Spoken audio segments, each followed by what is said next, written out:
When Vladimir Putin does an interview on state-run media, he knows his thoughts and pronouncements will go unchallenged, which may be why he told a TV reporter that the Russian army hasn't used cluster munitions in Ukraine.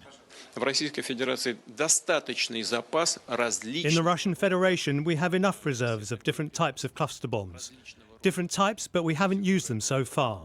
We haven't had the need to do this, even though we had a shortage of ammunition. The Russian president knows these weapons are controversial, and he seemed to take a principled view before threatening to use them on the Ukrainians if they strike first. We've never used them, but of course, if they use them against us, we have every right to mirror their actions. There's a problem with Putin's viewpoint. The Russians have been using cluster munitions since the beginning of the war, like Kharkiv, the country's second largest city.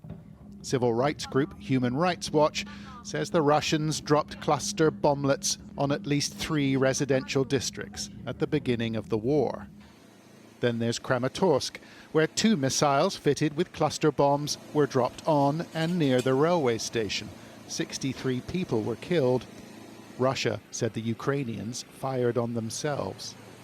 Russia was using all types of weapons they have. Every type of weapon Russia has, they have already used. They use thermobaric weapons, phosphorus bombs, cluster munition. So everything except for the tactical nuclear weapons, which Russia uses as a bargain chip. What retaliation could they do? They have already did the most awful and terrible things they can. Putin may be stirring the pot after US President Joe Biden agreed to supply cluster bombs to the Ukrainians. Biden said they were running out of ammunition. That decision caused much discomfort. The UK and many other countries have signed a treaty banning their use. Cluster weapons kill indiscriminately, and unexploded bomblets can linger for years. There's another way to understand this, however. It's all about public opinion.